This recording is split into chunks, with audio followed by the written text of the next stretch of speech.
Hi friends! Later on, I found out that you have a huge interest in different platforms where to share your artworks. Like, for example, last weeks I shared about Redbubble, I shared about Society 6. These platforms are print on demand and you can share your artworks and have some royalties. So in today's video, I decided why not to share with you a glimpse of how I upload my art to the Saatchi. Saatchi is another platform. It is not a print on demand. It is about sharing your final works where you uh, promote your artwork as an artist. You can sell your final pieces, but as well from these final pieces you can also share and create prints. In this way you can sell your artworks, but at the same time you can have some passive income in form of royalties.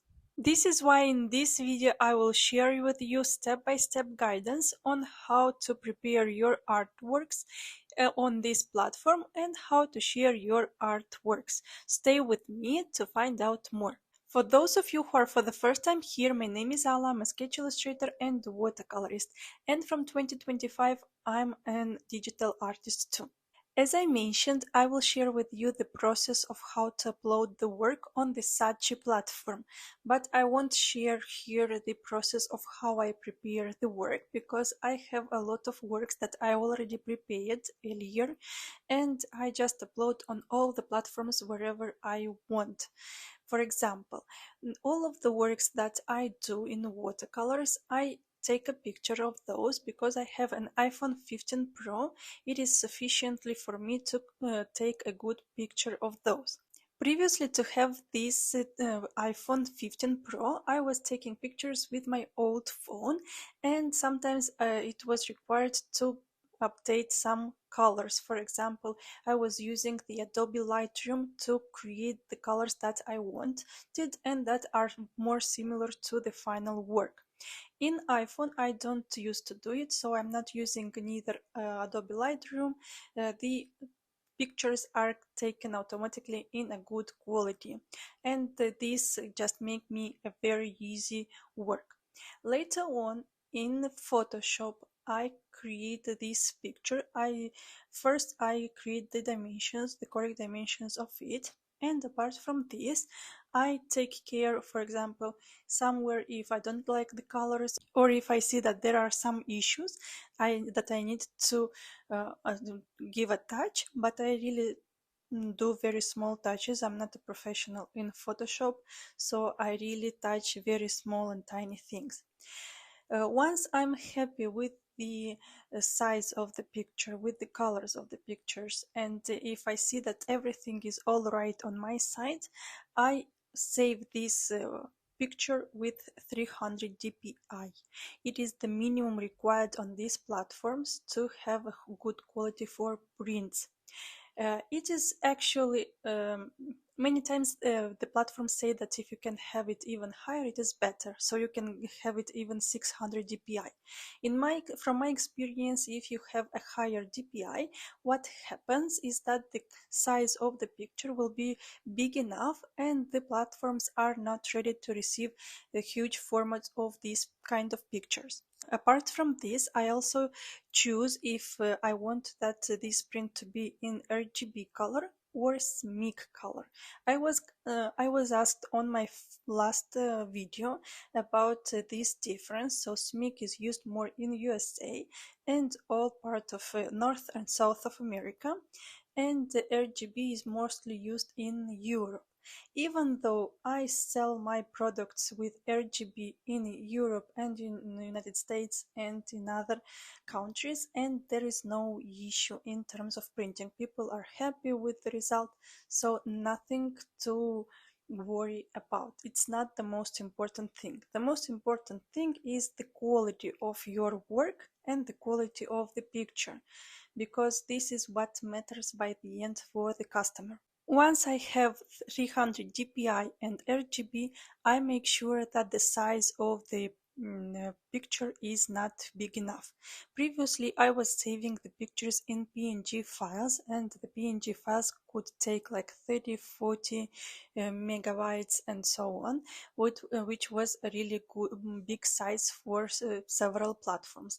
Some of the platforms are ready to receive this kind of size, but not all of them. This is why my option was that if I create one picture, I can use it for all the platforms, because as an artist I want to share my artwork in all the platforms and not to create only the importance only for one platform. That's it. And now I will share with you this size and how you can see the properties of your picture, and how many dpi and if it is RGB or SMIC in your case. So let's get started with showing how we check the DPI and which format is the picture. So we click on the right and we have this general data about how much it takes. It like 11 megabytes, and then we see the dimensions of the pictures. For example, how many pixels are there, and here we should see the DPI, 300 DPI, and the color is RGB chosen over here. And that's it. So simple like this, you can check your pictures, which is your DPI. Then we head over to the saatchiart.com. We sign up in the top right corner. In my case, I already have an account, so I just sign in. But you have to sign up as an artist and fill your details, verify your email, and complete your artistic profile with a bio and profile picture. The other paintings like I have over here, you are loading over little by little, so don't worry, you don't need to go fast with this. It is important that you have a well-crafted bio with your artistic journey and inspirations helps connect with potential buyers. The file format, as I mentioned, it should be or JPEG or PNG file. In my case, I choose JPEG. And here we have, I'm going to the studio and I add a new artwork. In such a way, for me, it is just easier to think about a title and a description, because I first choose which picture I want to upload now, and only after I decide whether to put the title and which title to add. In this case, I don't remember if I added this picture, so I think that I will skip, I'm not sure, but I think that I saw it uploaded, so I will go with other ones that are from the end, because usually what I do, I create a folder, I add all the paintings over there, and once I upload, I delete the picture from that folder. Once we have the picture uploaded, you should choose the square, because it will be the avatar of this picture once it will be shown on the feed. Even if later on, once the buyer will enter inside, will see all the painting, the first impression will be this square. So pay attention to add the square with an interesting things from your illustration. After choosing the title and choosing the picture, we go next, we save, and we have the category, subject, and year. In category, we should choose what is. I choose that it is painting. In the subject, you see that we have a lot of subjects. I usually use landscape because my paintings are more landscape. Very few times I add still life and the year when it was created. The mediums. I work with watercolors, and in this case I used tempera for white details. This is why I will add both of those. So I'm choosing watercolor and tempera. And within the materials I add paper. There are no other materials that I have been using. If you, for example, used other materials, you can add other materials too. And the styles.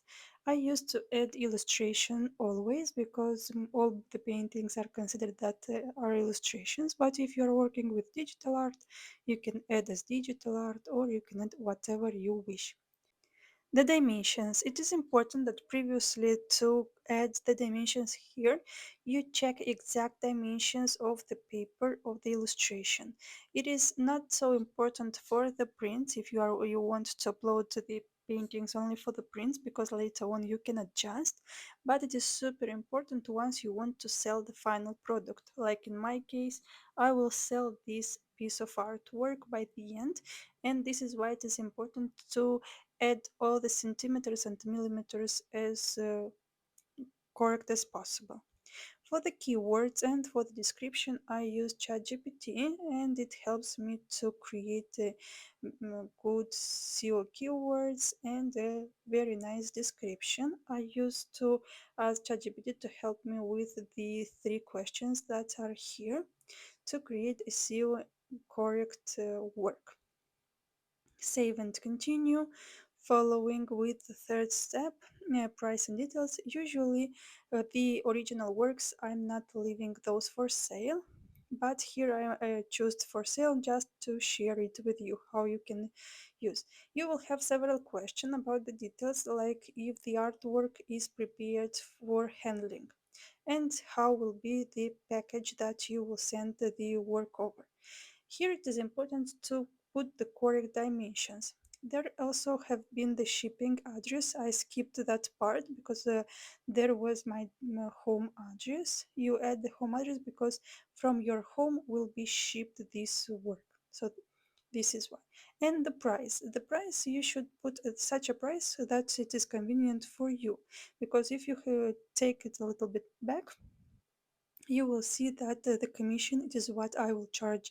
So it doesn't matter the price that I will put, it is about the commission. The commission will be the final price that I will get.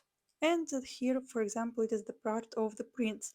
For the prints, I always choose for sale because here it is my main idea that I want to use Saatchi as a passive income. It is not so passive, you have to upload regularly the work over here, but still it is a good option to consider it like passive income.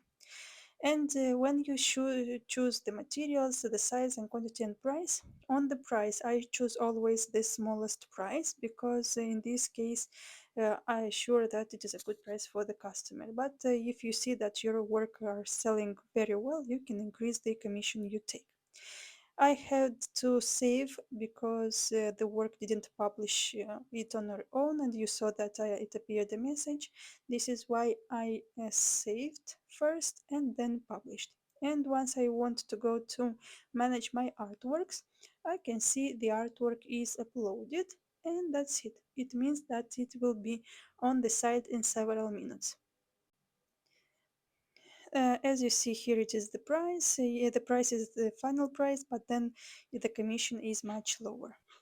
One of the pro tips that I would give is that you can share these artworks on your social media and also engage with the Saatchi Art community to boost your visibility because there are a lot of artists who upload their artworks and it is not so easy to be visible.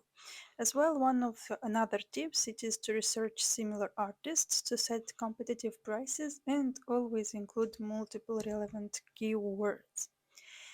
And finally, you now see and know how to upload your illustrations to Saatchi Art, and you can now start selling your work online. Because my account is based on my illustrations in watercolors, I didn't want to mix up with digital products. This is why I'm still thinking if I will create another mm, collection on Saatchi or if I will add something new like another account at all. I'm not sure about it. I'm still thinking of it.